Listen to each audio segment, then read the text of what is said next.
Olá, eu sou o professor Amaury Catropa e este é o Histórias Empresariais. A cada semana eu trago para você um case real de empresas em seus mercados, com seus produtos e suas marcas. Uma ilustração de como ações estratégicas corporativas podem explicar, na prática, conceitos acadêmicos da teoria. E falando em teoria, o nosso assunto conceitual de hoje vai versar sobre um dilema, que é o da escolha entre utilização prioritária da propaganda ou da publicidade, especificamente com relação a bens de especialidade. Mas, na verdade, aqui tem três conceitos. Nós vamos ter que citar cada um deles de uma forma um pouco mais conceitual. E para ilustração mais específica, vamos contar uma história para vocês sobre como foi criado e desenvolvido um modelo de automóvel que hoje é considerado o melhor do mundo. O que é exatamente propaganda? Bem, esse conceito é mais ou menos universal e eu acredito que não haja muita celeuma, muita dúvida sobre se esse significado é ou não o mais correto. Aqui nós podemos dizer, sem sombra de dúvida, que propaganda é uma ação mercadológica voltada à divulgação de produtos e ou serviços das empresas, sempre utilizando-se qualquer tipo de mídia ou veículo de comunicação e, o importante, sempre através de pagamento. É uma veiculação paga. Já o conceito de publicidade, esse sim, existe uma certa diferença de opiniões de autores, de alguns analistas e até profissionais do ramo que costumam dizer coisas um pouquinho diferentes. Mas vamos mostrar para vocês o conceito talvez mais aceito, que é o seguinte. Observe bem esta imagem aqui, o nosso saudoso Ayrton Senna. Para isso nós vamos tentar explicar para vocês o que é exatamente publicidade. Se você observar bem, o macacão dele tem uma porção de marcas comerciais. Todas elas, ao serem colocadas aí, o foram através de um contrato publicitário, mas que envolveu pagamento. Portanto, o que aparece na roupa dele é propaganda. Mas quando ele ia ao pódio, ele ia sempre, note-se que ao fundo existem algumas marcas comerciais que aparecem ali e não necessariamente são as mesmas que aparecem no macacão dele. Isso quer dizer o seguinte, aquelas marcas lá do fundo, muito provavelmente não pagaram para aparecer junto ao campeão. Então, essa menção, digamos assim, dessas marcas ao fundo, corresponde a um conceito de publicidade, ou seja, é mais uma comunicação social do que propriamente uma ação exclusivamente mercadológica e que visa divulgar, da mesma forma, produtos e ou serviços, mas a veiculação não é paga. Muito provavelmente, o Guaraná Antártica, que aparece ali atrás, não pagou nada para aparecer ao fundo da imagem do campeão. Isso é publicidade. Mas nós citamos mais uma expressão que precisa ser definida também, que chama-se bem de especialidade. O que é exatamente isso? É um tipo muito particular, que precisa uma conceituação diferenciada. Observe esses produtos que vocês têm aí na tela e notem que, embora sejam conhecidos de muitos de nós, nem sempre são igualmente acessíveis a qualquer pessoa, principalmente porque são bens de especialidade. A característica ou as características deles se resumem às seguintes. Em primeiro lugar, são bens que se adquire, que se compra, muito mais em função da marca que eles ostentam do que propriamente em função daquilo que eles realmente são como produtos. Há também uma questão relacionada a preço e qualidade que usualmente são altos em produtos como esse. Normalmente as empresas que os produzem têm uma oferta quantitativa baixa por serem justamente itens de valor elevado e também por atender um público muito mais restrito. E, por fim, um conceito fundamental que vai nortear várias das coisas que nós vamos falar hoje aqui. Não se deve utilizar mídias de comunicação de massa para divulgar marcas como essas. Nós vamos ver na prática o porquê. A nossa história vai começar aqui. Essa é uma cidade da Inglaterra chamada Manchester, hoje muito mais conhecida por duas fortes equipes de futebol de lá. Mas o ano em que nós estamos é 1904. E nessa cidade vai ocorrer o desenvolvimento justamente do automóvel sobre o qual nós vamos falar, nesse prédio aqui. É aqui onde, em outra época, funcionava uma fábrica de motores elétricos e, dentro dela, o proprietário, que era um engenheiro, era uma pessoa altamente especializada em projetos, irá posteriormente desenvolver um protótipo de um carro. E o protótipo que ele desenvolveu foi exatamente esse aqui. Por volta de 1904, ele estava testando esse equipamento. A pessoa sobre a qual nós vamos nos referir, que é essencialmente uma das duas mais importantes dessa história, é esse cidadão que aqui está, que era o dono daquela fábrica, um engenheiro inglês chamado, para nós, considerado como mentor tecnológico, evidentemente, chamado Frederick Henry. O mentor tecnológico, como a gente já mencionou outras vezes aqui, é aquele que desenvolve um produto, um projeto em laboratório.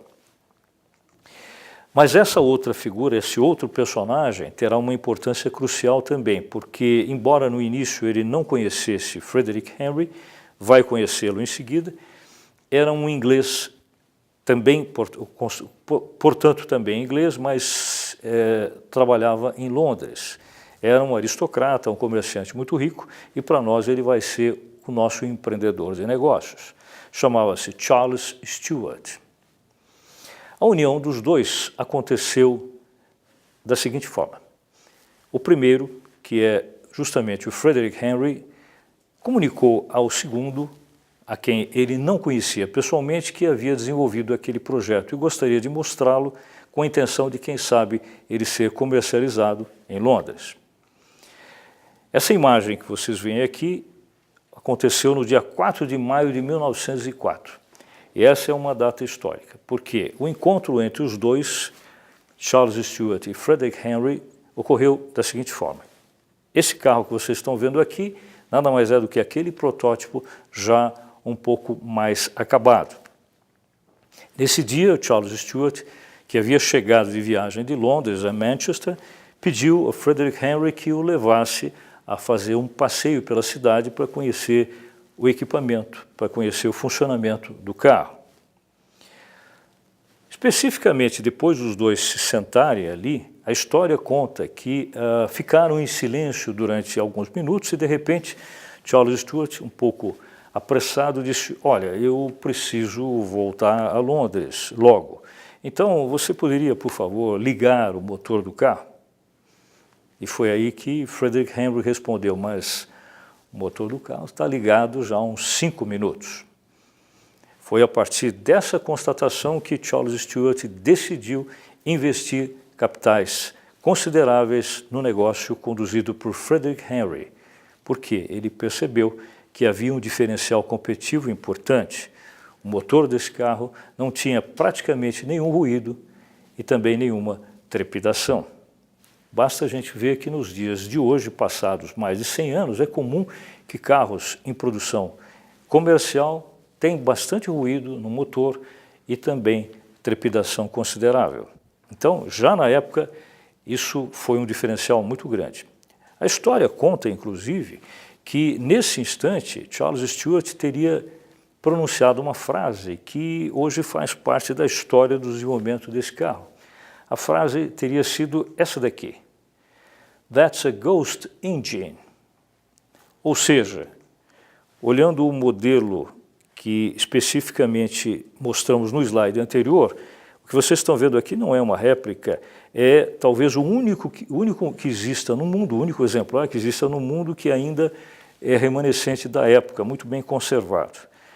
O ghost engine a que ele se referiu, na verdade, significa motor fantasma. E essa expressão vai ser importante com relação ao desenvolvimento de marcas que essa empresa vai realizar daqui para frente. Ghost engine, motor fantasma, significava, na verdade, a ideia de que o ruído era tão pouco percebido que era como se fosse um fantasma. A história desses dois, a união deles, que na prática vai acontecer 2 anos depois daquilo, foi crucial para a própria história da indústria automobilística no mundo. Ali nós temos Charles Stewart, Rolls, e Frederick Henry, Royce. A união entre eles criou a indústria que tem o carro considerado hoje o melhor do planeta, Rolls-Royce. É sobre isso que nós vamos falar hoje. Esse modelo que vocês estão vendo aqui, que é também original, muito bem conservado, visto nos dias de hoje, corresponde ao primeiro modelo efetivamente comercial que foi colocado na praça na Inglaterra no dia 15 de março de 1906. E veja só, o nome que foi dado a ele, não por coincidência, se inspirou na frase de Charles Stewart Rolls, a frase Ghost Engine. O modelo passou a se chamar Fantasma de Prata. É um modelo clássico de todos da linha Rolls-Royce em todos os tempos. Uma coisa importante é a gente mencionar que essa empresa sempre procurou manter um certo padrão de manutenção de alguns conceitos. Por exemplo, todos os veículos da linha Rolls-Royce têm 2 características que são praticamente imutáveis. Uma delas é essa daqui. Nós estamos vendo aqui o radiador do carro, né, que é um diferencial de design mantido em todos os modelos da linha. Se você observar bem, o desenho desse radiador, ele imita o pórtico de um templo grego clássico. Em todos os modelos, ressalvando-se algumas características um pouco mais adaptáveis ou adaptadas, basicamente o projeto é o mesmo. E uma outra característica também comum em todos os modelos até hoje é aquilo ali. Aquela imagem da mulher alada, que chama-se Spirit of Ecstasy, né? O espírito do êxtase.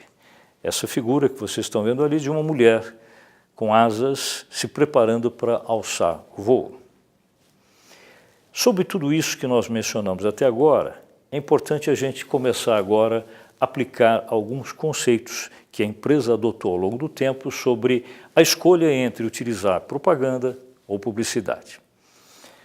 Ali nós temos 4 rapazes que são absolutamente conhecidos de todos no mundo todo, dispensam apresentações. Em todo caso, nós vamos utilizá-los como exemplo de publicidade da marca Rolls-Royce. Ringo, Paul, George e John, os Beatles, considerado por muitos o grupo que formou a maior banda de rock de todos os tempos. Mas vamos pensar não exatamente sobre eles que estão aqui na frente, mas sim o que está atrás deles. Aquele carro que está ali é um Rolls-Royce, Rolls-Royce que pertencia, na época, a John Lennon, originalmente branco. Nós vamos falar sobre 2 marcas comerciais, uma delas chamada Beatles e outra chamada Rolls-Royce, e da ligação entre as duas feitas pela indústria de automóveis Rolls-Royce, com a intenção de desenvolver uma comunicação publicitária voltada especificamente a um conceito de não pagamento. Por que isso? Se nós observarmos bem, nessa própria foto que está aí, evidentemente, não se pagou para que o Rolls-Royce ali aparecesse, uma vez que ele é de propriedade, ou era de propriedade, de um dos Beatles. Essa foto tinha como objetivo mostrar os 4, mas acabou mostrando também o carro. É evidente que a Rolls-Royce utilizou essa imagem como uma divulgação não paga do seu produto, portanto, publicidade. Já que nós estamos falando dos Beatles, uma coisa interessante, esse carro, que originalmente era branco, foi pintado de preto por uma escolha de John, que era o proprietário do carro. E o carro, pintado na cor preta, foi utilizado num outro evento famosíssimo, que foi esse aqui. O momento em que, esse é o mesmo carro que vocês viram já na cor preta, o momento em que os 4 Beatles vão entrar no Palácio de Buckingham para receber a comenda de cavaleiros do Império Britânico da Rainha Elizabeth. Essa imagem que vocês estão vendo, correu o mundo. Fotografia, filmagem, televisão. Evidentemente, a associação da marca Beatles com a marca Rolls-Royce foi feita gratuitamente. Isso não foi propaganda, isso foi publicidade, ou seja, se deu um cunho jornalístico à divulgação de uma marca. Só para completar essa história relacionada aos Beatles, o próprio John, passado pouco tempo depois disso, resolveu mudar novamente a cor do veículo, numa época em que se vivia um período chamado de Flower Power, né, o período psicodélico dos hippies, e aí ele resolveu pintar esse carro assim. Esse acreditem, é o mesmo carro com a cor alterada, e aqui, no momento em que ele apareceu com esse carro, a Rolls-Royce pediu a ele, John Lennon, que posasse para uma fotografia com essa imagem. No primeiro instante, parece que a intenção é mostrar a ele, mas sob o ponto de vista de negócios, o que a Rolls-Royce queria era mostrar o carro. Essa imagem, que também se tornou conhecida mundialmente, não teve nenhum custo para a Rolls-Royce. Portanto, isso não é propaganda, isso foi publicidade. Uma curiosidade, vocês estão vendo uma imagem da capa do disco Sgt. Pepper's Lonely Hearts Club Band, considerado por muitos como talvez o disco mais importante da história do rock em todos os tempos, gravado por eles. Nessa época, e aí a explicação do porquê aquelas cores um pouco espalhafatosas do carro. Se você observar as roupas que eles estão usando e as suas cores, e ali o carro, já devidamente pintado por John Lennon, dá para perceber que houve uma inspiração. Sob o ponto de vista deles, Beatles, isso era uma relação a uma cultura filosófica da época, dos jovens da época. Mas para a Rolls-Royce isso foi uma associação entre duas marcas, a marca Beatles e a marca deles, Rolls-Royce. Um detalhe interessante é que até hoje, provavelmente na ótica de quem analisa mercadologicamente essa história, talvez a marca John Lennon tenha sido aquela que de forma mais intensa gerou publicidade para a marca do carro Rolls-Royce. Agora vamos ver que durante um período de quase 80 anos, de 1906 a 1985, a Rolls-Royce usou apenas isso que vocês acabaram de ver como forma de divulgação, publicidade, nada mais. Ou seja, apoio jornalístico baseado em figuras célebres. Mas em abril de 1985, a empresa resolveu fazer uma experiência apenas nos Estados Unidos. Contratou uma agência e desenvolveu uma propaganda paga pela primeira vez como meio de divulgação da sua marca. Isso foi feito nos Estados Unidos pela seguinte razão: cerca de 1/3 das vendas de Rolls-Royce no mundo eram feitas no solo americano. A campanha que nós vamos mencionar para vocês, ela se transformou em filme publicitário mostrado na televisão americana, tendo como cenário duas cidades americanas, Nova York e Los Angeles e suas cercanias, portanto, Califórnia. O interessante nessa campanha é que há 3 cenas. Nessas 3 cenas aparecem, todas elas, evidentemente, Rolls-Royce, mas acompanhado de 2 outros carros de luxo também, mas de marcas que não Rolls-Royce, o que é, no mínimo, uma coisa curiosa, chama atenção. Por que será que isso foi feito dessa forma?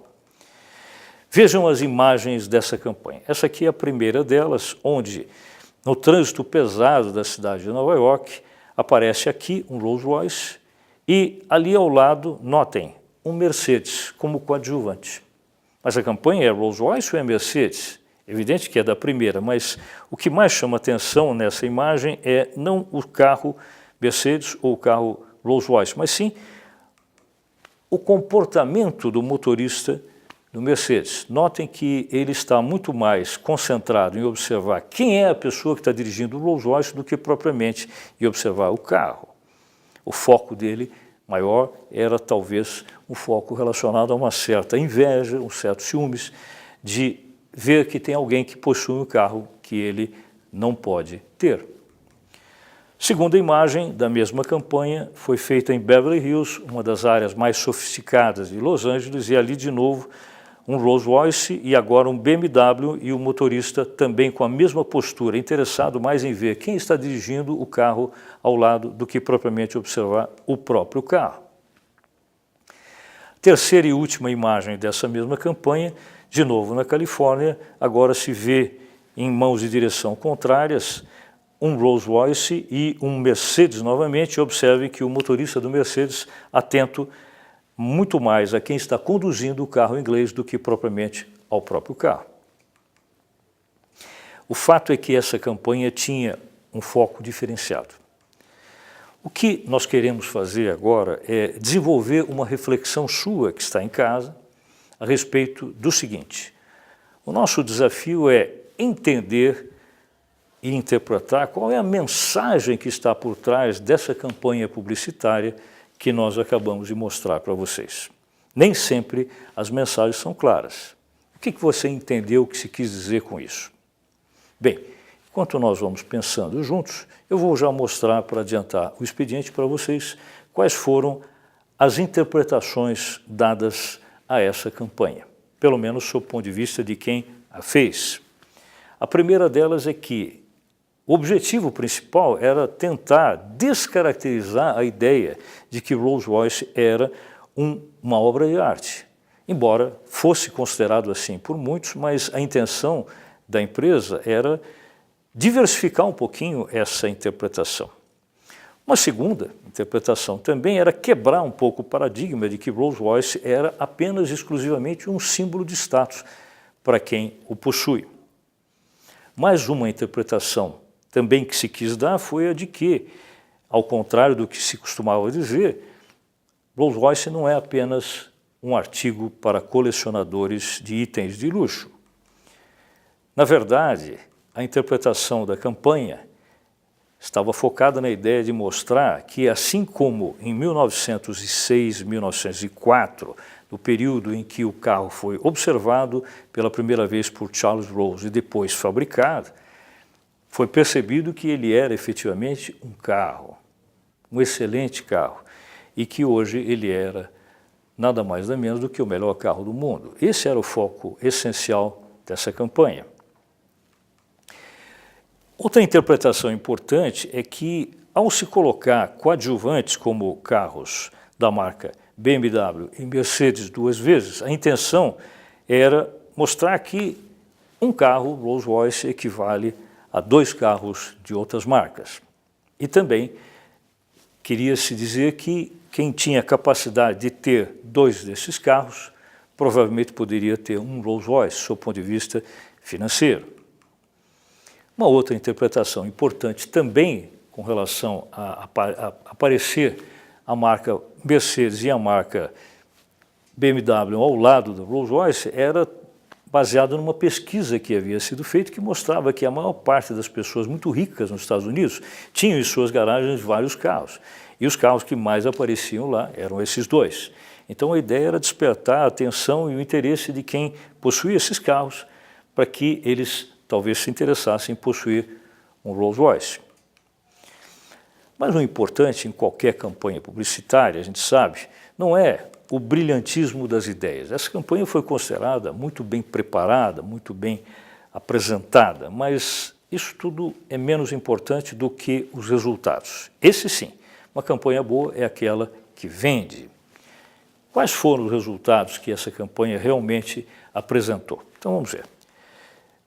Curiosamente, passado um ano depois da campanha ser apresentada e sustentada, os resultados de aumento de vendas do Rolls-Royce nos Estados Unidos foram os seguintes: não houve absolutamente nenhum aumento de vendas. Isso nos deixa, no mínimo, atônitos. Mas como? Quer dizer, com toda essa ideia bem preparada, era de se esperar que tivesse tido algum ganho de vendas, e não houve.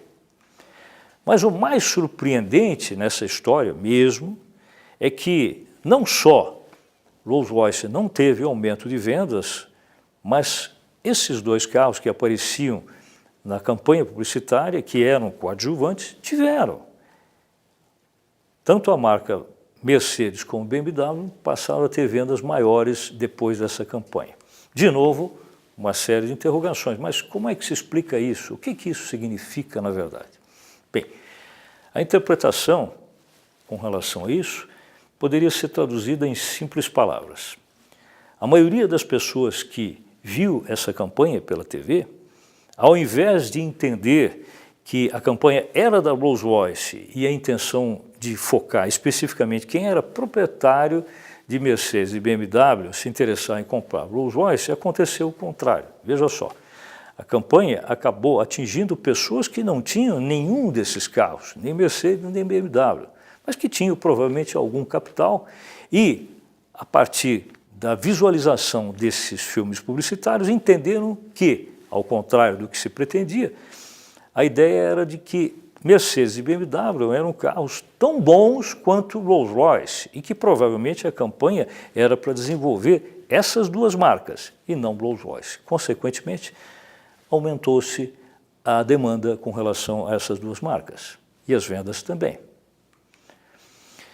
Onde está o erro estratégico nisso? É evidente que alguma coisa, embora a campanha tenha sido bem planejada, alguma coisa foi feita de maneira inadequada. Basta nós lembrarmos o início dessa história que nós estamos contando quando a gente mencionou o que é bem de especialidade. É claro que esse carro é um bem de especialidade e, como vocês viram, bem de especialidade não pode e não tem sentido ser divulgado por meio de comunicação de massa. E foi através de televisão nos Estados Unidos. Evidentemente, deu tudo errado. Provavelmente o melhor caminho seria ter procurado diretamente só os proprietários de Mercedes e de BMW e talvez utilizado uma mídia mais focada e mais específica. Não preciso dizer para vocês que, depois disso, a Rolls-Royce não voltou mais a utilizar propaganda, porque ela percebeu que bens de especialidade, como o produto que ela tem, necessariamente tem que usar publicidade. Se você gostou dessa história, na próxima edição eu tenho uma outra para você. Fique comigo.